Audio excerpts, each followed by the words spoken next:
है। भगवान गदगद हो गए, आंख में आंसू तो थे, धीरे से पूछा और लगे देखने। देखते देखते देखते बोले, लखन कहे हाँ गया। पक्षी भी इतने धर्मात्मा होते हैं। भगवान ने कहा, तो लखन ने कहा क्यों भैया? कहे पश्य लक्ष्मण पंपायाम, इस पंपा सरोवर में देखो, बकह परम धार्मिक, ये परम धार्मिक है। लखन ने कहा प्रमाण? ये सनई सनई पदम धत्ते, ये धीरे धीरे पैर रखता है। क्यों? कि जीवानाम बध संकया, कहीं कोई जीव न मर जाए, इसलिए बहुत हिसाब से पैर रखता है। लखन ने कहा भैया सहवासिनो भी जानी यार, गुण अवगुण जान ही संग बासी। आप जैसे हो वैसे पूरी दुनिया को देखते हो। अरे ये एक टांग से इसलिए नहीं खड़ा है कि कहीं कोई मर न जाए, ये अपनी जुगाड़ में है कि हमें पत्थर समझ करके कोई आवे बस ऊपर से ही भंडारा कर दे। लखन तो लखन निकले, और इस क्रम से थोड़ा और जब आगे चले तो लखन से रहा नहीं गया, और लखन राम जी के आगे आई, कमर पे हाथ रख के खड़े हुए। कहा भैया? बोले हाँ। कहे आज मेरे को कुछ आपसे पूछना है। राम जी बोले यही? कहे हाँ यही। कहे बोल। जो प्रश्न लखन ने किया हमें लगता है वो कम लोग करते हैं। छोटा भाई बड़े भाई से ऐसा प्रश्न करे, असंभव सा लगता है। लखन ने कहा भैया पुष्पम दृष्ट्वा फलम दृष्ट्वा दृष्ट्वा योषितयो वनम, सुंदर खिले हुए फूल को देखकर, पुष्पम दृष्ट्वा, ऐसे पुष्प को देखकर कौन तोड़ना नहीं चाहता। फलम दृष्ट्वा, दशहरी पका हुआ आम दिखलाई पड़े और कोई रखवाला ना हो तो चाहे 70 साल का वृद्ध हो वो तोड़ना नहीं चाहेगा क्या? बिल्कुल बगल में हाथ बढ़ाओ तो मिल जाए, उस फल को तोड़ना कौन नहीं चाहता? पुष्पम दृष्ट्वा फलम दृष्ट्वा और दृष्ट्वा योषित यौवनम, नौ यौन स्त्री को देख करके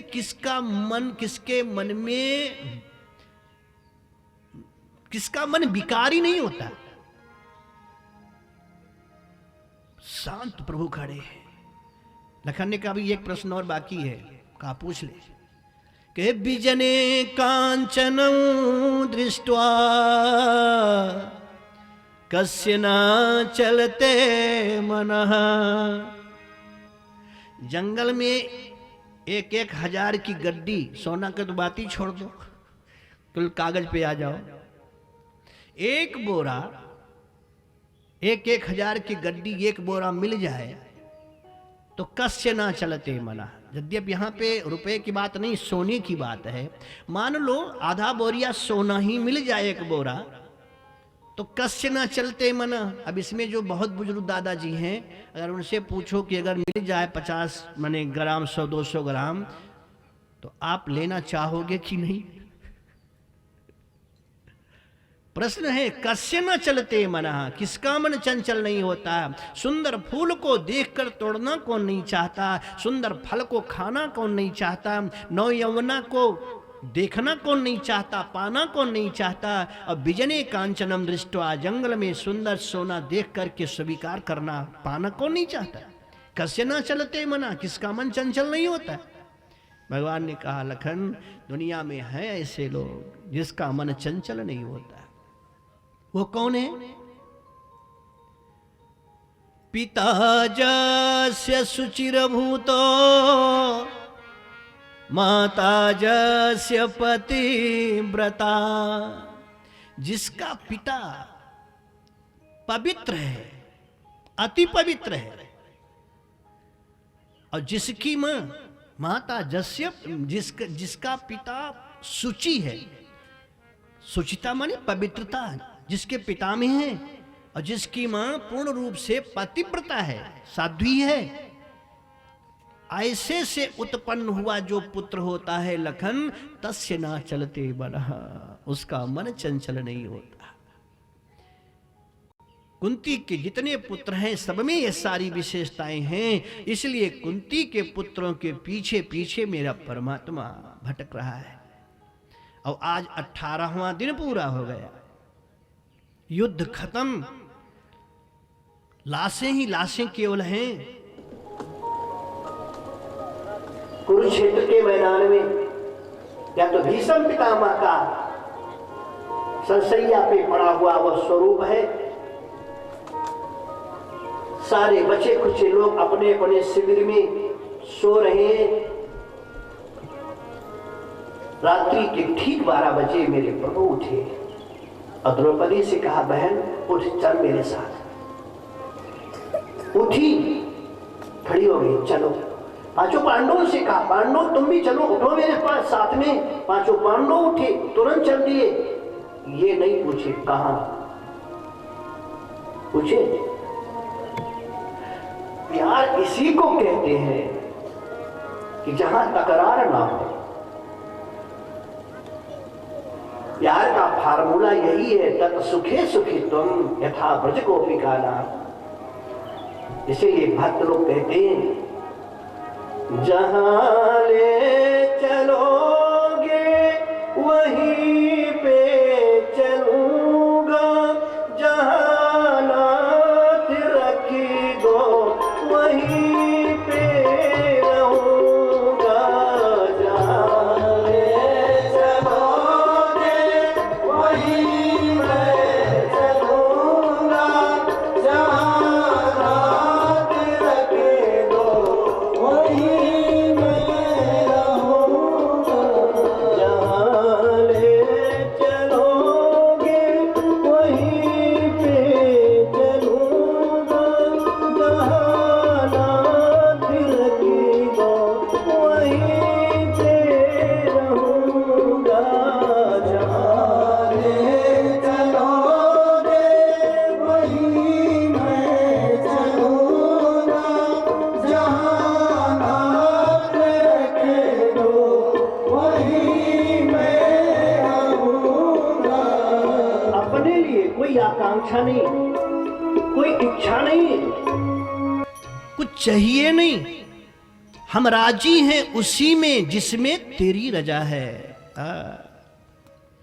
जिंदा रखे तो मुझको या धड़ से सर उतारे, अब तो ये पागल प्रेमी कहता यही पुकारे। राजी है हम उसी में जिसमें तेरी रजा है, इधर भी वाह वाह है उधर भी वाह वाह है।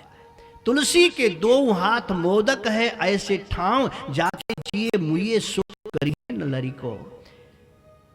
चाहे जैसे रख बनवारी, हम हर प्रकार से रहने को तैयार हैं। ये प्यार है, व्यापार नहीं है। और तत् सुखे सुखित्वम यही है, समर्पण करने की कला आ जावे। पांडवों से कहा, उठो चलो, उठे चल दिए। एक बात बताओ, आप लोग बैठे हो, आपके घर में बेटे होंगे, पत्नी है, सब लोग हैं। एक काम करना, रात्रि के 12 बजे आप अपनी पत्नी से कहना, ए उठ चल मेरे साथ। चल देगी? इतनी माताएं बहनें बैठी हैं, अगर आपका पति 12 बजे रात को कहे चल मेरे साथ, चल दोगी? पूछोगे नहीं? बिस्तर पे पति पहले उठ के बैठ जाएगा, चल मेरे साथ, और वो नहीं उठेगी। लेटे लेटे कहाँ? कहे मंदिर में। फिर सठिया गए हो, 1 बजे रात को मंदिर में क्या काम है, सो जाओ, सुबह चलना। हिल नहीं सकती। आप अपने बेटे को जगाओ 12 बजे, अरे बैल को, गाय को धीरे से पहुंच जाओ तो खड़े हो जाते हैं 12 बजे रात को भी, चाहे बैलगाड़ी में चाहे जहां। वो नहीं बोलेंगे नहीं हम नहीं जाएंगे, रात्रि है। लेकिन बेटे, सोते हुए बेटे को आप 12 बजे जगाओ, ए चल मेरे साथ, चलेगा? राजू, हाँ उठो चलो, कहां? पहले यही प्रश्न होगा, कहां? और जब प्रश्न हो गया कहां, तो जान लेना वो प्यार नहीं है, वो व्यापार हो गया। भगवान ने कहा उठो चलो, द्रौपदी उठी, पीछे खड़ी, 5 पांडव उठे, पीछे खड़े हो गए। चलो, कहां ले चलोगे? जहां ले चलोगे वहीं मैं चलूंगा। पूछना नहीं है कहां ले चलोगे। भगवान ने सोचा मैं तो सबके लिए बराबर हूं, मैं तो सबके लिए बराबर हूं, अब ऐसे में मैं क्या कर सकता हूं। भगवान ने कहा कि कम से कम पांचों पांडवों के जो बच्चे सो रहे हैं मैं इनको भी थोड़ा सा। शिविर में पहुंचे, पांचों पांडवों के बच्चों से कहा कि चलो उठो, तुम लोग भी मेरे साथ चलो। आप जानते हैं बच्चों ने क्या कहा? बच्चों ने कहा कि मामा जी तुम बुढ़े हो गए हो, तुम्हें नींद तो आती नहीं है, तो ना तुम सोते हो ना सोने दे रहे हो। कभी कभी बच्चों को ये बुजुर्गों का साथ बहुत खलता है, नहीं? इसीलिए संत कहते हैं कि बुजुर्गों को बच्चों के बीच में बहुत ज्यादा नहीं रहना चाहिए। बुजुर्गों को बच्चों के बीच में बहुत ज्यादा नहीं रहना चाहिए। हां, बच्चे अगर चाहें तो बुजुर्गों के बीच में रह सकते हैं। आप बोलोगे क्यों? इसलिए कि आपके अंतर की ऊर्जा तो खत्म हो चुकी है। बस बैठ गए तो बैठ गए, न हिलने का नाम, न डुलने का नाम, न चेहरे पे मुस्कुराहट है, न शरीर में कोई ऊर्जा है। जैसे ऐसे बैठ गए तो ऐसे आधा घंटा बैठे रहोगे, हिलना डुलना तो है नहीं। और जो बच्चा है उसमें इतनी ऊर्जा है कि वो सीधे नहीं बैठेगा, वो जहां भी बैठेगा कुछ ना कुछ खुराफात करता रहेगा। अब मान लो आप यहां बैठे हो कथा सुनने के लिए, और ऐसी स्थिति में वो आपके बगल बैठा तो सीधे नहीं बैठेगा, पैर हिलाएगा इसी से। कभी देख लेना, सीधे नहीं बैठ सकते बच्चे। और जब पैर अपना ऐसे ऐसे हिलाना शुरू किया तो आपको अच्छा लगेगा, आप कहोगे ठीक से बैठ, क्योंकि आप ठीक से बैठे हो। आप 50 साल के हो तो ठीक से बैठे हो, और वो तो अभी मैं देखो इसी को देख लो, ये सामने ये बिटिया बैठी ये बस।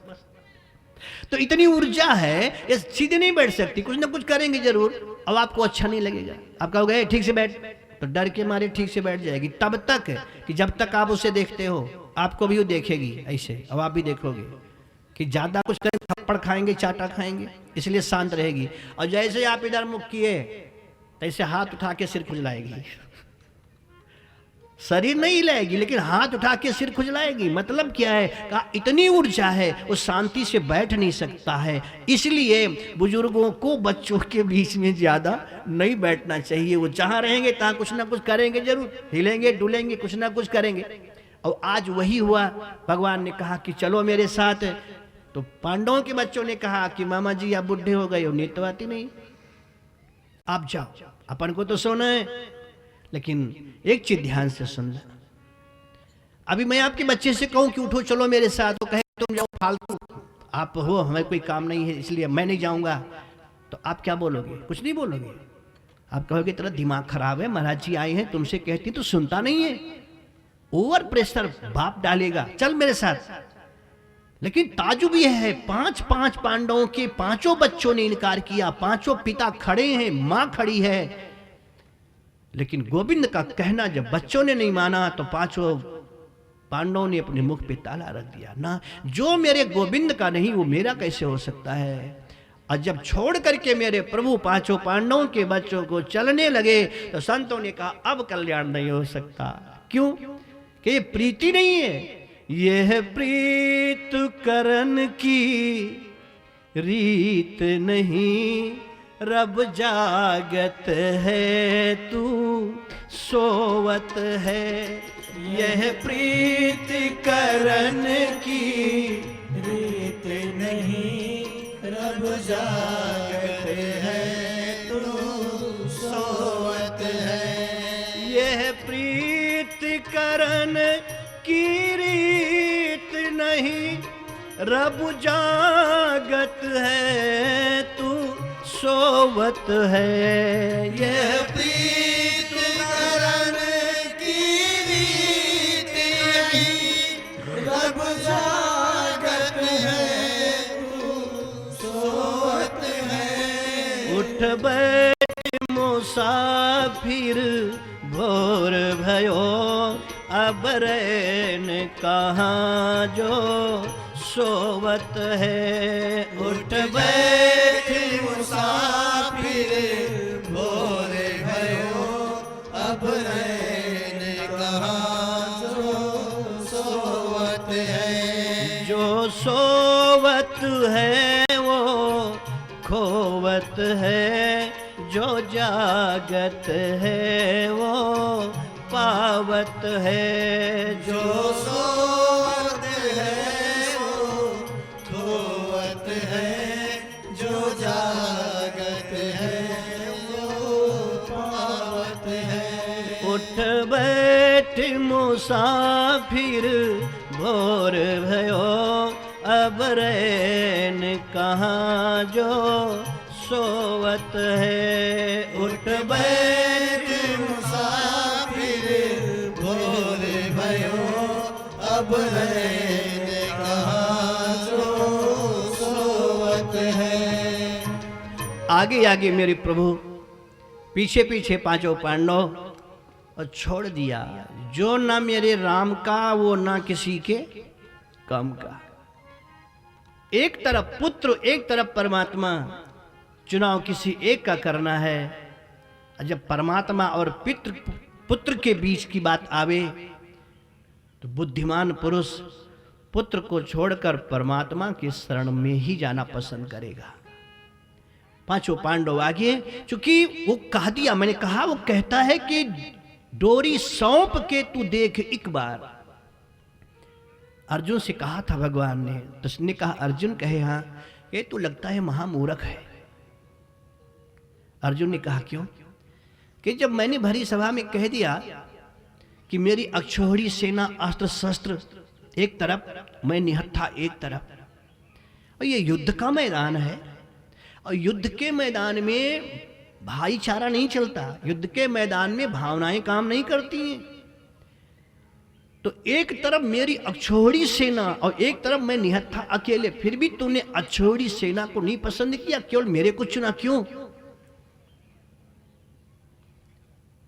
अर्जुन ने कहा प्रभु वो इसलिए कि मैंने अपने जीवन की डोरी तुम्हारे हाथ में दे करके तुम्हें मल्लाह बना दिया है। अपने जीवन की डोरी तुम्हें देकर तुम्हें मल्लाह बना दिया है। हम अपनी सुरक्षा की चिंता स्वयं नहीं करना चाहते, हम अपनी सुरक्षा संरक्षा की जिम्मेदारी तुम्हारे ऊपर छोड़ दिया। इसलिए किष्किंधा कांड में भी हनुमान जी के सामने यही बातें हुई थी। हनुमान जी से भगवान ने कहा कि गोदी में उठा लो। हनुमान जी ने कहा बुद्धू थोड़ी हो, गोदी में उठाऊंगा तो आपकी सुरक्षा मेरे को करनी पड़ेगी, पकड़ूंगा तुम्हें, कहे हाँ, अब के पीठ पर बैठोगे तो मेरी सुरक्षा तुम्हें करनी पड़ेगी। अगर मैं गिरा तो तुम गिरे, अगर भक्त का पतन हुआ तो भगवान का पतन हुआ, हनुमान का पतन हुआ तो श्री राम का पतन हुआ, और राम जी अपना पतन होने नहीं देंगे, इसलिए हनुमान को कभी गिरने नहीं देंगे। और दूसरी विशेषता यह है, जीव जब परमात्मा को पकड़ना चाहे तो पकड़ के छोड़ भी सकता है, लेकिन जब परमात्मा कभी जीव को पकड़ लेता है तो परमात्मा में एक आदत है कि परमात्मा छोड़ना नहीं जानता। पकड़ने के बाद उसको छोड़ना आता ही नहीं है, उसको मालूम ही नहीं छोड़ा कैसे जाता है। इसलिए मैंने अपनी जिंदगी की डोरी तुम्हारे हाथों में कर दी है। रथ तुम मेरे सारथी बने हो, और सारथी का मतलब क्या है? सारथी पहले मरता है तब महारथी का नंबर बाद में आता है। घोड़े पहले गिरते हैं, रथ का पहिया पहले टूटता है, और सारी जिम्मेदारी सारथी पर होती है। महाराज अपने जीवन की डोरी मैंने तुम्हें दे दिया है। मैं सब कुछ खो करके भी कुछ नहीं खोया हूं, तो तुम्हें पा लिया है। जिसने परमात्मा को पा लिया उसने पूरी दुनिया को पा लिया, और जो परमात्मा को खो दिया वो स्वयं अपने आप को भी मिटा दिया, कुछ उसके पास नहीं आया। तो आज भगवान आगे आगे और पूरे पांडव पीछे पीछे घुमा रहे हैं, और इधर दृश्य बदलता है। अश्वत्थामा आता है दुर्योधन के पास। दुर्योधन को साफ है कि एक समय में जब तू हंसेगा और रोएगा, दोनों करेगा, तब तेरी मौत होगी। जंघा टूटा है, तड़प रहा है। अश्वत्थामा ने कहा बस देख लिया पहलवानी। मैंने कहा था मेरे पिता के मरने के बाद में कि मुझ में वो क्षमता है, मैं मर नहीं सकता, मैं चिरंजीवी हूं। अश्वत्थामा बलिर्व्यासो हनुमानस्य विभीषणः, उसमें प्रथम नाम मेरा है। मैं मर नहीं सकता, चिरंजीवी हूं। और अगर मैं सेनापति, मैं नहीं मरूं तो युद्ध चलता रहता, मर जाते सारे पांडव, लेकिन आपने मेरे पर विश्वास नहीं किया, आप सीधे कर्ण पर विश्वास कर लिया। अब परिणाम क्या हुआ? 100 भाई 100 के 99 मर गए, केवल तू बचा है। तेरे दृष्टि में युद्ध खत्म हो गया, लेकिन मेरे दृष्टि में अभी युद्ध खत्म नहीं हुआ है। जब तक एक भी सेनापति जिंदा हो, युद्ध कैसे खत्म होगा? तू मेरा राजा है, मेरे पिता तुम्हारे यहां जीवन भर रहे हैं, इसलिए पितृ ऋण से उऋण होना चाहता हूं। एक बार तू अपने मुख से बोल कि मैं तुझे सेनापति बनाता हूं, ये मेरा वादा है, 5 पांडवों की मुंडी काट के तेरे हाथों में पकड़ा दूंगा। तो जुआ खेलने वाला जुआरी जानता है हार रहा हूं, फिर भी एक दांव और लगाने की तैयारी।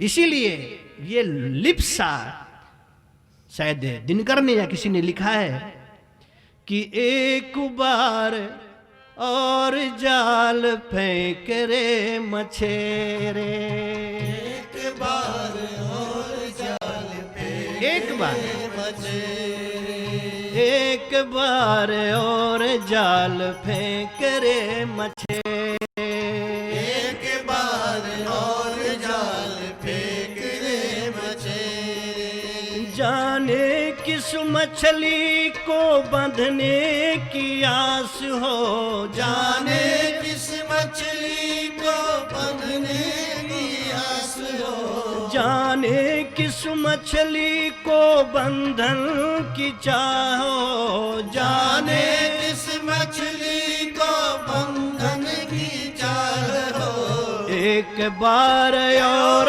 बीन फूंक रे सपेरे, एक बार और बीन फूंक रे सपेरे, एक बार और बीन फूंक रे सपेरे, एक बार और बीन फूंक रे सपेरे। जाने किस नागन को डसने की चाह हो, जाने किस नागन को डसने की चाह हो, जाने किस नागन को फंसने की चाह हो, जाने किस नागन को फंसने की चाह हो। एक बार और जाल फेंक रे मछेरे, एक बार और जाल फेंक रे मछेरे। बस एक बार और, एक बार और।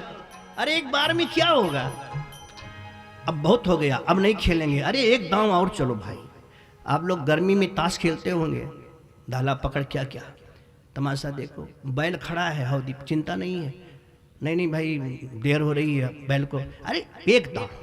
नहीं, एक वाला बहुत लफड़ा है, जो एक के चक्कर में पड़ा वो चक्करबाजी में फंसते चला गया। भूल करके एक का लफड़ा नहीं पालना चाहिए। आज दुर्योधन ने वही एक का काम किया। कहे जैसे सब, जैसे सर्वस्व में विनाश ही, वैसे एक और देखते हैं। बना दिया, जाओ मैंने तुम्हें स्वीकार किया, तुम मेरा सेनापति। अश्वत्थामा गदगद हुआ, चला। कोई है तो है नहीं, केवल 5 पांडवों के बच्चे बचे, और 5 पांडवों के सोते हुए बच्चों का सर काट लिया और काट कर लेकर आया, फेंक दिया। ये लो, 18 दिन में जो नहीं हो पाया वो एक दिन में मैंने करके दिखा दिया, पकड़ो इसको। भीम ने कहा मुझे 4 पांडवों की आवश्यकता नहीं, जिसने मेरे जंघे को तोड़ा है, गदा युद्ध के प्रतिकूल काम किया है, मुझे उसका सर चाहिए। तो ये भगवत कृपा रही कि अर्जुन का बेटा अर्जुन पे गया था, भीम का बेटा भीम पर, और युधिष्ठिर का बेटा युधिष्ठिर पर इतना विशाल सर भीम के बेटे का उठा करके फेंक दिया। ये लो, और गुस्से में यहाँ करके पकड़ के सर को जैसे कस के दबाया। वो जानता था कितना जल्दी फूटेगा नहीं सर, लेकिन जैसे कस के दबाया, जैसे कोई लड्डू हनुमानगढ़ी का, घबरा गया, लगा चिल्लाने, चूंकि रोना हंसना दोनों है। पहले तो हंसा 5 पांडवों की मुंडी देखकर, और जोर से चिल्लाया, अरे पापी कृतघ्नी, तूने ये क्या कर डाला? अश्वत्थामा ने कहा क्या हुआ? कहा मुझे 5 पांडवों से नफरत थी, ना कि 5 पांडवों के बच्चों से। मैं मर जाता, मेरे पांचों पांडव मर जाते, तो कम से कम पांचों पांडवों के बच्चे अगर जिंदा रहते तो पितृपक्ष में जब श्राद्ध करते तो उसमें पिंडदान करते, तो मुझे भी उनको देना पड़ता। चूंकि कर्मकांड का नियम है, जब पिंडदान किया जाता है तो चाचा, ताऊ, दादा सबके नाम का होता है। कम से कम पिंडदान तो मुझे देने वाले कोई थे मेरे दोनों कुल के बीच में। तुमने तो निर्वंश कर दिया, दोनों कुलों का संहार कर दिया। ये पांडवों में भीम का सर नहीं है, ये सिर्फ भीम के पुत्र का है। और चिल्ला करके तड़प करके गिरा, दुर्योधन की मौत हुई। और अश्वत्थामा ने कहा अब तो समस्या है। भगने की कोशिश करी, सवेरा हुआ। द्रौपदी ने अपने कटे हुए बच्चों के सर को जब देखा, लगी चिल्लाने। मेरे प्रभु ने काम किया, धीरे से वहां से हट गई।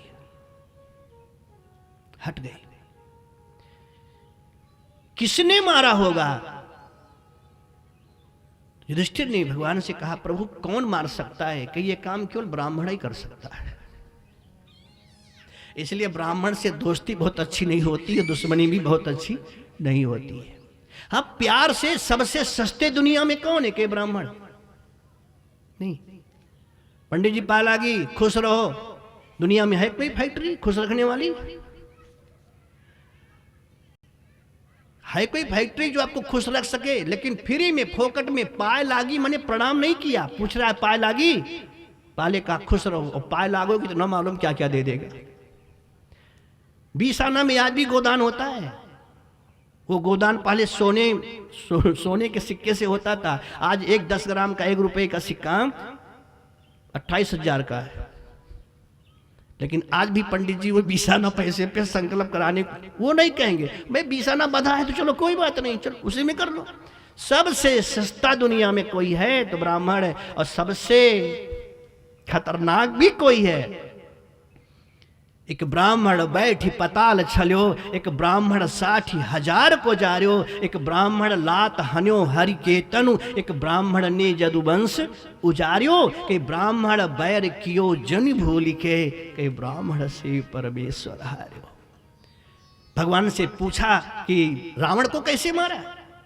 भगवान कहते हैं विप्र प्रसादात धरणी धरोहम, विप्र प्रसादात कमलाबरोहम, विप्र प्रसादात अजिता जितोहम, अब विप्र प्रसादात मम राम नाम।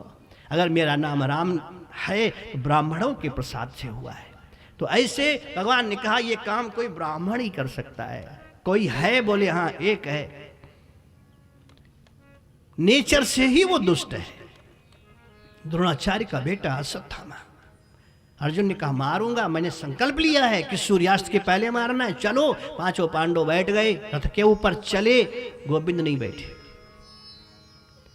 युधिष्ठिर ने कहा रथ की डोरी कौन पकड़ेगा? अर्जुन ने कहा कोई भी पकड़ लो, सब चलाना जानते हो। कहा कुछ नहीं कर पाओगे। क्यों? कि अभी युद्ध खत्म नहीं हुआ है, इसलिए एग्रीमेंट बरकरार है। सारथी को पकड़ो, वो आवे तो काम बने। युधिष्ठिर ने कहा महाराज कृपा करो, बिना आपके कुछ होगा नहीं। बुलाया, भगवान आए, बैठे, ले करके चले। अश्वत्थामा को पकड़ा है। ब्रह्मास्त्र का प्रयोग अश्वत्थामा ने करी, अर्जुन ने भी किया। एक अस्त्र को, एक ब्रह्मास्त्र को आकाश में नारद जी ने पकड़ा है और एक ब्रह्मास्त्र को ब्रह्मा ने संभाला है। प्रलय हो जावे अगर ब्रह्मास्त्र करावे। भगवान ने अर्जुन से कहा अर्जुन ब्रह्मास्त्र को वापस करो। कहा हम वापस करेंगे तो वो अटैक करेगा। कहा नहीं, अपना तो वापस करो और उसके ब्रह्मास्त्र को शांत करो। ये कला केवल तुम जानते हो। अर्जुन ने निष्क्रिय किया, दोनों ब्रह्मास्त्रों को पकड़ा है। अश्वत्थामा को रथ में बांधा है, बांध कर लेकर के आए खींचते हुए द्रौपदी के सामने। जब रथ के चक्के की आवाज सुनी तो एक तो अंतर से क्रोध, चबा जाऊंगी, खा लूंगी, मेरे बच्चे को मारा है। लेकिन रथ के पीछे जैसे हाथ बंधा हुआ चला आ रहा है, एक पशु की तरह। अश्वत्थामा को जब देखा द्रौपदी ने, शरीर कांपने लगा। दोनों हाथ जोड़ करके पहले प्रणाम किया। आपके बेटे के गाल पर कोई एक चाटा मारे तो हमें लगता है वो मां 6 महीने तक उस व्यक्ति से बात नहीं करेगी। मेरे बेटे को मारा था। और 5 जवान बच्चे जिनके मार डाले गए हों और मारने वाला हत्यारा सामने खड़ा हो और फिर भी ऐसे हत्यारे को उन 5 बच्चों की मां हाथ जोड़ करके प्रणाम करे, यह संभव नहीं है। और अगर संभव हुआ है तो इसीलिए मेरे प्रभु दीवाने हो गए, द्रौपदी को अपना बहन बना लिया। व्यास जी कहते हैं, उवाच चासहंत्यस्य बंधनानयनं सती मुच्यतामेख।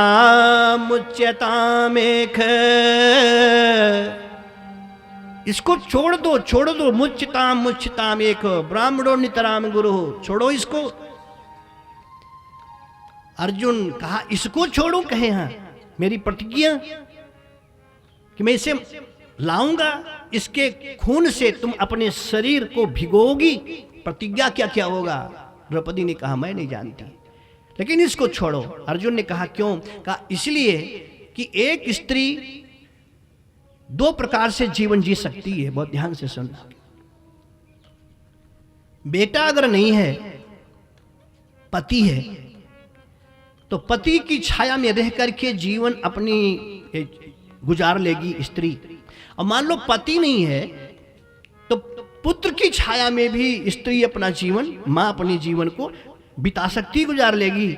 लेकिन जिसका पति मर गया हो और आंख के सामने जिसके बेटे को मार डाला जाए, उस स्त्री के अंतर से कभी वाह नहीं निकलेगा, और जब भी निकलेगा तो केवल आह निकलेगा। हो सके वाह सबका ले लेना, लेकिन भूल करके आह किसी का मत लेना, और स्त्रियों का तो भूल करके मत लेना।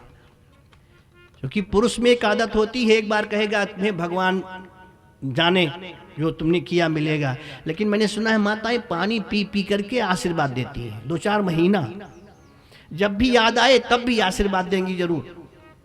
इसलिए आह हो सके किसी का न लेना, क्यों? बहुत घातक होता है। भगवान लोग कहते हैं कि गरीब को मत सता, गरीब को मत सता, क्यों? कि वो रो देगा। सताने वाले ने कहा रो देगा तो क्या होगा? कि सुनेगा उसका मालिक तो तुम्हें जहां से खो देगा। और गरीबों का परमात्मा ही केवल मालिक होता है और कोई मालिक होता नहीं है, इसलिए उससे डरना है। आह बहुत खतरनाक होता है। कहे निर्बल को न सताइए जाकी मोटी, मुझे चाम के श्वास से लोह भस्म हो जाए। अगर मुर्दे चमड़े से उसके श्वास से लोहा गल सकता है, तो जीवित आदमी, जीवित स्त्री के मुख से निकला हुआ आह हाय किसी को भी सुख मिले तो दुनिया में बांट लेना, लेकिन दुख मिले तो अकेले बैठ कर के रो लेना। हंसोगे तो दुनिया हंसेगी, रोओगे तो कोई तुम्हारे साथ रोने को तैयार नहीं होगा। मैं कहती हूं इसका पिता पहले मर चुका है, द्रोणाचार्य जी महाराज गुरुदेव मर चुके हैं। अब इसकी जो मां है गौतमी, गौतमी के लिए आधार केवल बेटा है। तो अगर बेटे को तुम मारोगे तो उस मां का क्या होगा? मैं कहती हूं छोड़ दो। अर्जुन ने कहा कि चलो छोड़ दो, तब तक भीम ने कहा काहे को छोड़ दो, मारना है। और जब ये चर्चा चल रही थी तो ठाकुर जी 1 बीघा दूर जाके खड़े हो गए। क्यों खड़े हो गए? कि शास्त्र की बात है, इसको नोट कर लेना। लोग कहते हैं ना कि चुप रहो मूर्ख कहीं के, ऐसे ना बोलते हैं, ऐ चुप मूर्ख कहीं के। और अगर वो खड़ा होके पूछे कि बात बताओ मूर्ख किसको कहते हैं, तो आप क्या बोलोगे? है कोई फार्मूला मूर्ख सिद्ध करने का? मैंने एक चीज सुनी है, आपको अच्छा लगेगा। राजा भोज की पत्नी अपने कमरे में बैठी थी, और राजा भोज का साला माने उसकी पत्नी का भाई आया था। तो भाई बहन का आपस में कोई चर्चा चल रही थी कमरे में बैठ करके। चूंकि भाई और बहन के बीच में पति का कोई जगह नहीं होता। एक बात बताऊं, कोटिक सुख होवे ससुरारी, पे बाप को भवन न भूलत बेटी।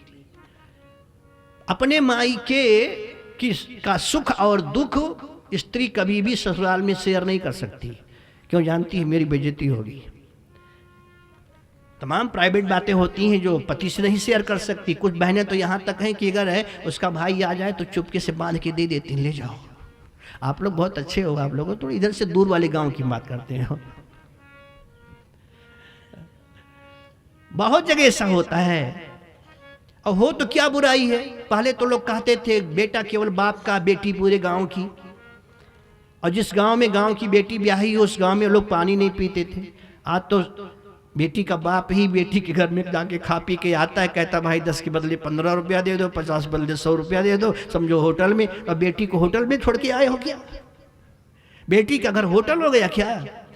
ये बहानेबाजी है, खाने का तरीका है कि रुपया से। जिस गांव के कुएं का जल नहीं लोग पीते थे, मेरे गांव की बेटी ब्याही इस गांव में, अपन को जल नहीं पीना है। आज उसी बेटी के घर का अन्न खा करके आ रहा है, कहता है क्या है पुरानी ये ढगोसलेबाजी छोड़ो, उसको रुपया दे दो। मानता हूं रुपये में बहुत ताकत है, रुपया सब कुछ है, लेकिन रुपया सब कुछ नहीं है।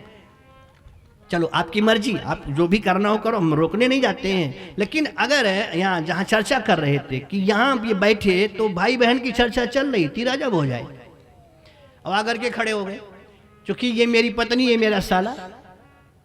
और जब राजा भोज को देखा कि खड़े हैं तो ना अब बहन कुछ बोले ना भाई कुछ बोले, दोनों लगे टुकर टुकर एक दूसरे को देखने।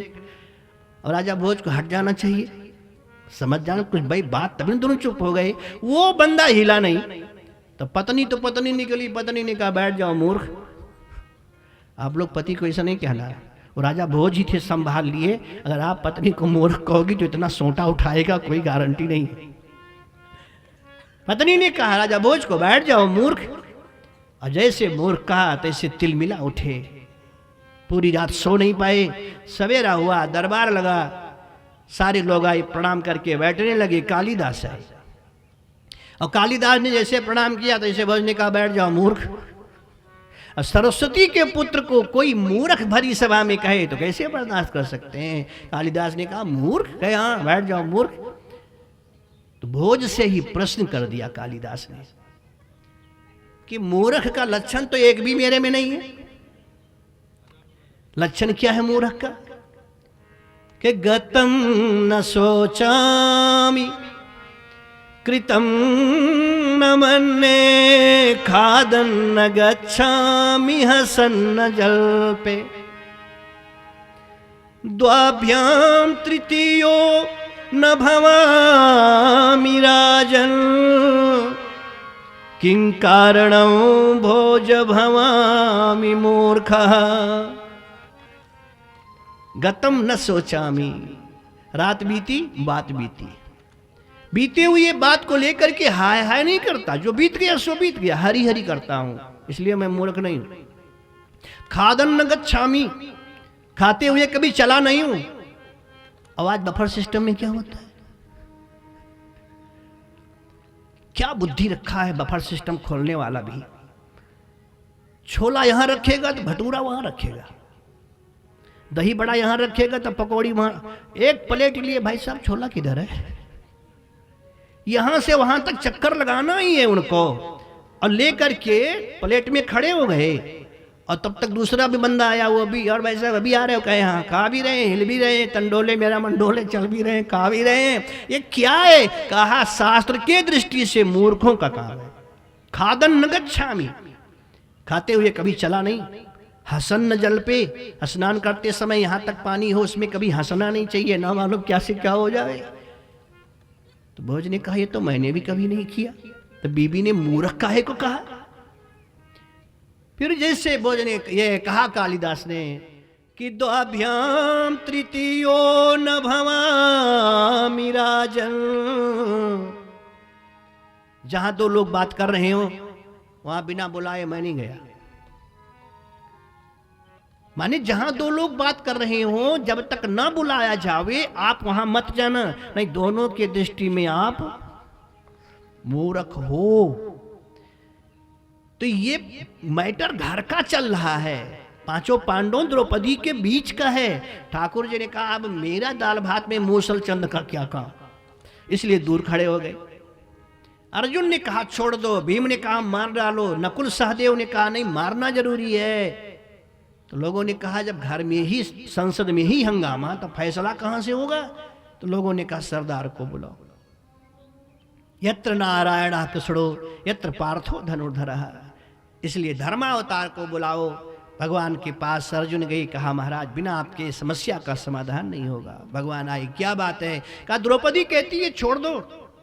दौड़ करके चूम लिया माथा कि बारे बहन, इसीलिए मैंने तुझे अपना बहन बनाया है, बहुत सुंदर फैसला है, छोड़ दो इसको।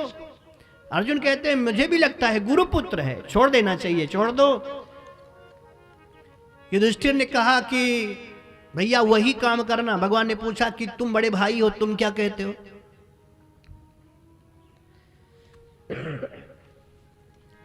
आप बड़े भाई हो, आप क्या कहते हो, आप बताओ। युधिष्ठिर ने कहा कि जो धर्म कहता हो, धर्मशास्त्र कहता हो वही मानना। भगवान ने कहा तो मेरे को मालूम है। लोगों ने कहा क्या मालूम है? कि धर्मशास्त्र कहता है ब्रह्म बंधुर न हंतव्य, जो ब्राह्मण का पुत्र हो, ब्राह्मण हो, उसको कभी मारना नहीं चाहिए। ब्राह्मण के पुत्र को मारना नहीं चाहिए। ब्रह्म बंधुर न हंतव्य, इसलिए ये ब्राह्मण का पुत्र है, इसको छोड़ दो। भीम ने कहा अच्छा, ब्राह्मण का पुत्र हो चाहे जो करे, यानी ब्राह्मण के पुत्र को तो अन्याय वैसे नहीं करना चाहिए, इतना पवित्र पद अपवित्र हो जाएगा। अब आप कहते हो ब्रह्म बंधुर न हंतव्य, ब्राह्मण के बच्चे को मारना नहीं चाहिए, को कुछ भी करे। भगवान ने कहा नहीं नहीं नहीं, आगे और लिखा है। तो भीम ने कहा वो आगे वाला हमारे काम का है, वो बताओ। भगवान ने कहा आगे लिखा है आतताई बधारहड़।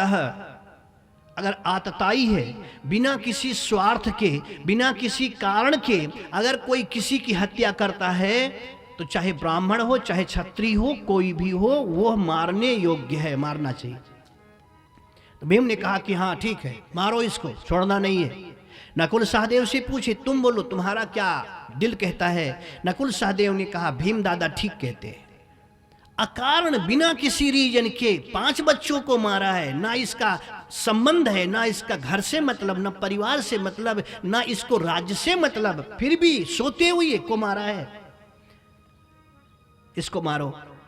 भगवान ने कहा ठीक है। मारने वाले कौन? अर्जुन। अर्जुन से कहा सुनो, द्रौपदी कहती है छोड़ दो तो बिल्कुल छोड़ देना, मारना नहीं, और तुम कहते हो कि छोड़ने लायक है तो मैं भी स्वीकार करता हूं।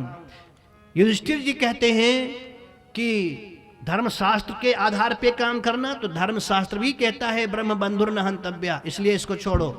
और भीम दादा कहते हैं ये आतताई, इसको मारना, तो मैं कहता हूं भीम दादा ठीक कहते हैं, इसको छोड़ना नहीं, इसको बिल्कुल मार देना। और नकुल सहदेव तो ठीक ही कहते हैं, आतताई है तो छोड़ने का कोई मतलब नहीं है, अब मैं चला। तो भीम ने कहा सुनो, तुम्हें ये चौराहे का पुलिस होना चाहिए था या सुप्रीम कोर्ट का जज। भगवान लगे हंसने, क्यों? कहा कि उधर वाला सीटी बजावे तो कह दो आ जाओ, इधर वाला सीटी बजावे तो उससे भी कहो आ जाओ। फैसला आपने क्या किया है? मार दो छोड़ दो, मैंने कहा मार दो तो तुमने कहा मार दो, इसने कहा छोड़ दो तो तुमने कहा छोड़ दो, तो फैसला क्या किया है? भगवान ने कहा मैंने फैसला कर दिया है भीम दादा। भीम ने कहा मैं नहीं समझा। कहा तुम नहीं समझ सकते हो, तुम्हारी बुद्धि मोटी है। जो बहुत बड़ा बुद्धिमान होता है वो बहुत बड़ा पहलवान नहीं होता है, जो बहुत बड़ा पहलवान होता है वो बहुत बड़ा बुद्धिमान नहीं होता। जो कोमल होता है वो कठोर नहीं होता, जो कठोर होता है वो कोमल नहीं होता, जो बालक होता है वो पालक नहीं होता, जो पालक होता है वो बालक नहीं होता। इसलिए तुम थोड़ा ज्यादा हट्टे कट्टे हो। अर्जुन ने के भीम ने कहा मैं समझा नहीं। भगवान ने कहा कि जब कोई विद्यार्थी को पढ़ाता है गुरुकुल में, तो सप्ताह में 15 दिन में एक बार उस बच्चे का टेस्ट लिया जाता है कि कितना तैयारी किया, कितना पढ़ा। भीम ने कहा हाँ। कहे तो मैंने भी अर्जुन को 18 दिन पहले समरांगण में, कुरुक्षेत्र के मैदान में गीता पढ़ाया था। इसका साइलेंसर बहुत तेज है, इसको थोड़ा सा।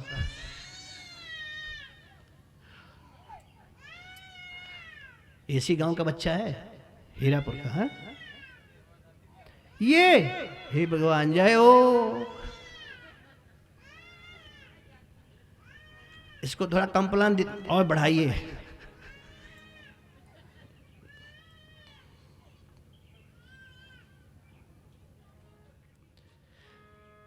मेरा कोई नहीं बिन तेरे, गोपाल संवरिया मेरे। मेरा कोई नहीं बिन तेरे, गोपाल संवरिया मेरे।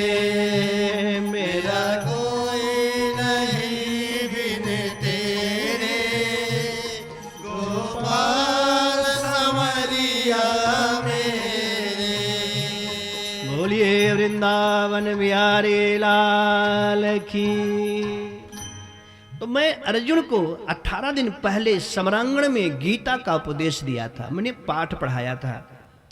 और आज मैं परीक्षण करना चाहता हूं कि मेरा पढ़ाया हुआ ग्रंथ इसको याद है या नहीं याद है। मारना भी है, छोड़ना भी है, दोनों काम करना है। और अर्जुन को इशारा किया तुम्हें दोनों करना है। अर्जुन ने कहा जी हुजूर। गुरु जी चले गए। अर्जुन ने सोचा 3 काम करना है, इसको मारना भी है, इसको छोड़ना भी है, और इसके खून से द्रौपदी ने कहा था स्नान करेंगे तो स्नान भी कराना है। तो ये तीनों कैसे हो सकता है? लेकिन अर्जुन पढ़ाने वाला अगर गुरु होशियार हो, जिस पर गुरु मेहरबान हो, उसका चेला पहलवान होता ही होता है।